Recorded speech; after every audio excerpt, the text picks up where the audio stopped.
to the Secret Sauce. We're sitting down with Jennifer Tischleder today with the Remax Advantage Plus brand. She is a real estate agent with that brokerage. Yes. Welcome today. Thank you. So Thank you for having me. I was honored to have you ask me to be a part of it. Oh, we're so excited that you're here. So we want to have a conversation about.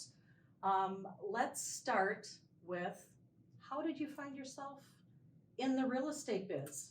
I ended up meeting with John Canny within Remax. We know each other through Shakopee. Yep. Yeah, and he suggested that I talk to Ryan O'Neill. And I met with Ryan, and the connection was just instant with his genuineness and his care for helping people be successful. And yeah, so, and a big reason too why I chose that team was the leads, the availability for leads. You know, I knew that coming into it, I was going to have to work my tail off, but you know, to have that, the leads provided to us was really invaluable. So, so I hung my license with Remax and Ryan, but I was still working full time, and I was kind of doing it a little bit. Thank God I had a great friend who was going to sell her house right away when I joined the team, and she trusted me. And beautiful. Yeah, so I got a listing like right away. Actually, I had a few friends who trusted me, but I didn't really know what I was doing, and I asked for help. So I'm really big on just, you know, owning what I don't know and asking for help. Well then, so I was planning on just kind of doing it part-time. Well, then COVID happened, and I actually got laid off my full-time job. So that was really the push that I needed to just say, all right, I'm going to go all in and see how this works. And I did. I just started taking all the leads. I remember doing a personal letter that I sent to everyone I know. Hey, I'm making a job change. I'm going to be a realtor. Smart. And so, you know, put it out to Facebook. I remember sitting on the couch at night for a couple of weeks, just texting everyone I know, you know, and making it seem genuine. It was genuine. Just, you know, how are you doing? How are things going? Right. I wanted to let you know of a change I'm making in my life, and if you know of anyone that I might be able to help. And I was terrified because I know how to do sales, but I didn't really know how to sell real estate. So, but I, you know, called the helpline, you know, 20 times during my first few deals, and just asked all the questions and got help. And that's such a big thing. Yeah. I mean, you have to want to acknowledge what your wheelhouse is, and maybe something you know that you can really be successful at, because kind of innately you're kind of that people person anyways. Yeah. And you already had that experience, right, with the sales stuff, Mm-hmm. you know. But to really just, you know, commit to it, have that push, and say, I'm gonna take the courage here, and I'm gonna step into this. And I was make it a fully success. prepared for if it didn't work out, Right. it didn't work out. Right. You know, and I was like, you know, I'm never gonna know unless I try. And so my first, so I would say I kind of got going full time in about June of that year.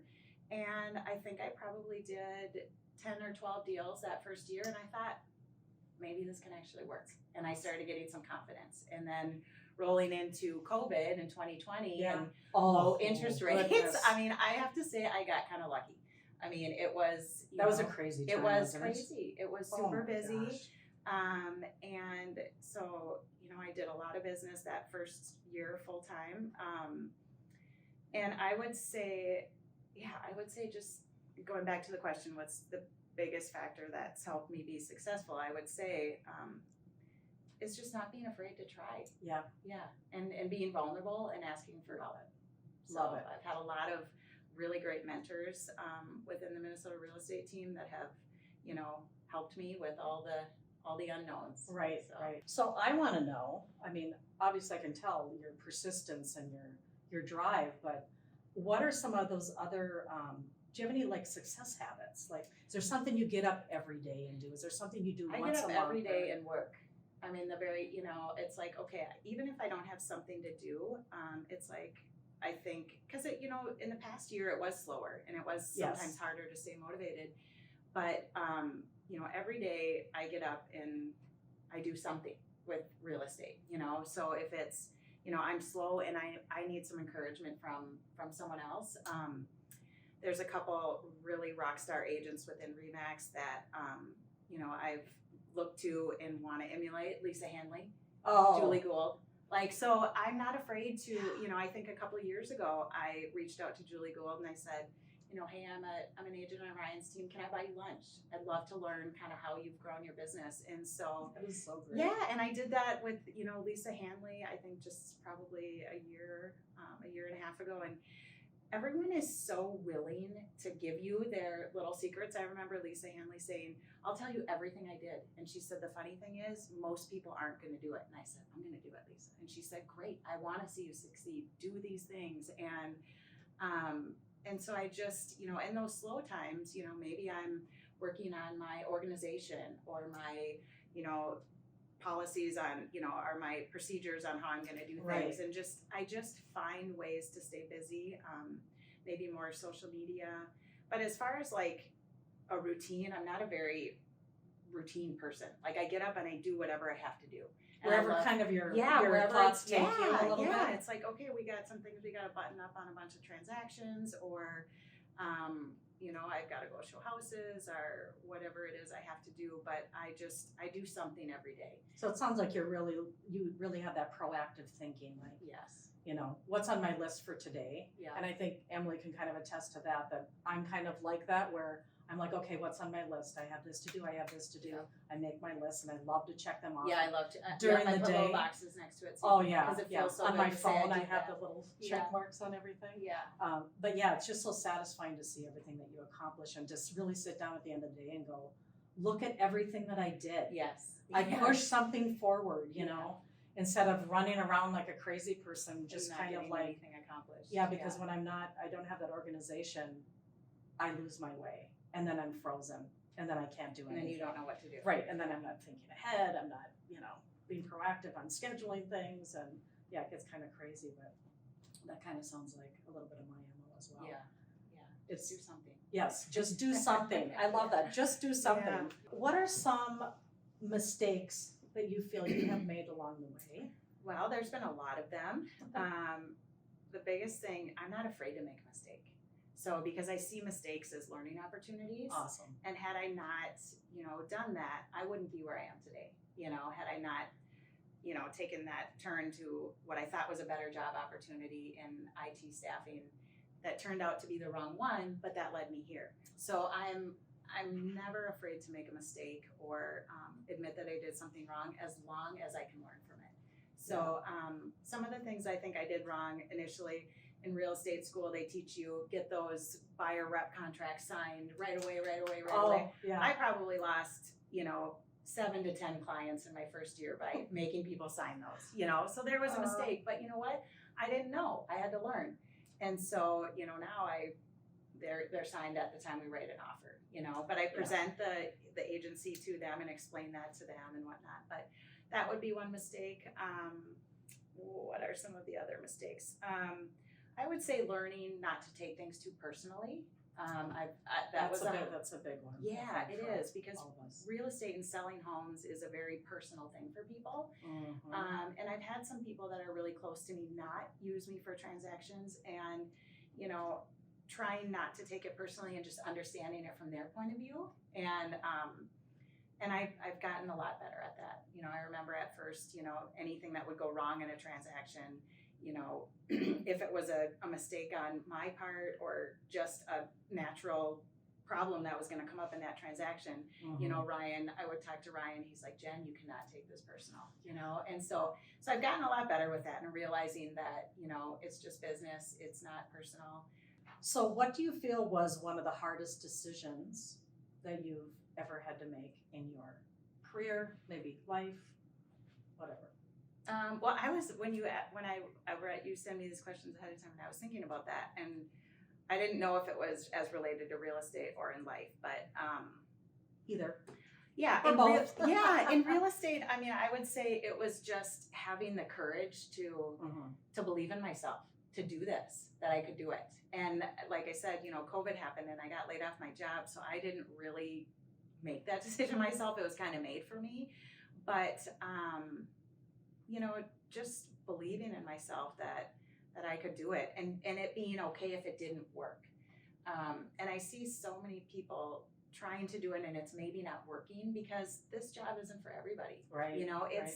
It's really demanding and hard, and when you're busy, you're working 7 days a week.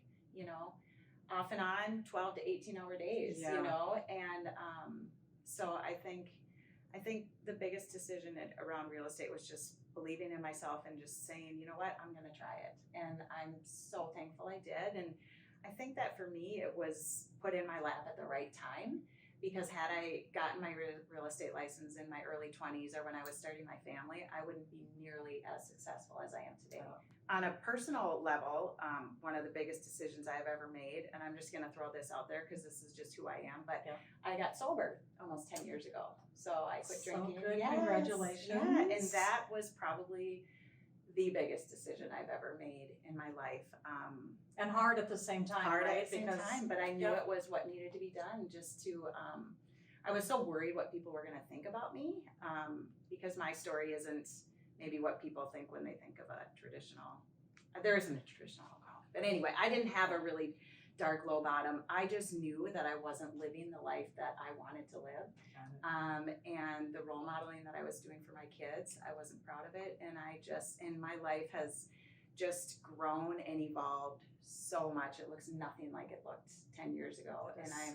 And it's just awesome. And I say it because I want to also help people, right? I want to take that stigma away, like that, you know, no one has problems in their life and what is, you know, and that's where I think that vulnerability is what people are attracted to me in me, or attracted to in me, is just that I'm, you know, I'm real. I'm not trying to be anything I'm not. And really what I want to do is help people. I want to help people, you know, personally. I want to help people, you know, professionally, buying houses. But yeah, that's the hardest decision I have ever made in my life, but the best one. Well, too. that's wonderful. I'm glad to hear that. And Yeah. like I said, congratulations. That's a hard thing to do. I mean, I know a number of people that have made that decision, and that's a good one though. Yeah. I mean, like you said, it's really brought you a lot of good and wonderful things in your life because of it not being. And I'm really active in AA, and you know, always here to help people. So if anyone ever knows anyone that needs to talk to a sober woman, that's send them awesome. my way. That's awesome. Oh, well, thank you for sharing that. Yeah, That was very vulnerable and very authentic, and I love that. When anybody can be that way, you do attract. Yeah. You do attract because people. you give people permission to be themselves. Exactly. Yeah.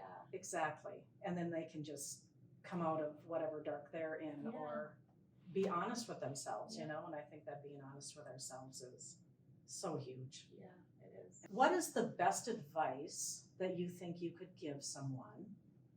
I don't know, either, you know, since we've been talking, you know, life and business, maybe in both realms. Best advice. I would say work hard and give it everything you've got. Get up and do something. Get up and like you do said something. earlier. Yeah. I mean, I work really hard. And I would not have this success if I wasn't doing something. And I think, you know, being on Ryan's team, like I used to attend all the team trainings and everything that he had to offer. And I remember one of my mentors early on, Joe Mack, like I would be like, oh my gosh, I'm so busy, but I gotta go to this training. He's like, all right, you've heard that training 5 times. You're busy. Now focus on keep growing your, you know, your real estate business. But, you know, put in the hard work, you know, let people know what you do.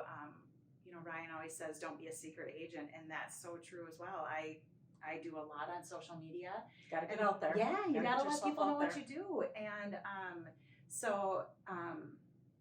yeah, I would say give it everything you got and be honest with yourself on your effort. You know, I mean, there's definitely times where I've kind of lacked effort and I haven't put in what I know that I need to do, and my business has suffered from it. You know, early on when I was taking a lot of team leads and closing a lot of lead business, and then I got busy and I stopped taking team leads. And so I would say in the last probably 2 years that has been affected. So in the last 6 months, I've been working really hard to answer my calls on everything. Even if I've already got, you know, 6 buyers, I'm like, I'm going to take another one because these 6 might not pan out. So it's just keeping your pipeline full, and just showing up for yourself, you know, in your personal life and in your business life. So I wanted to ask you, if you could start all over again, is there anything that you would maybe do differently?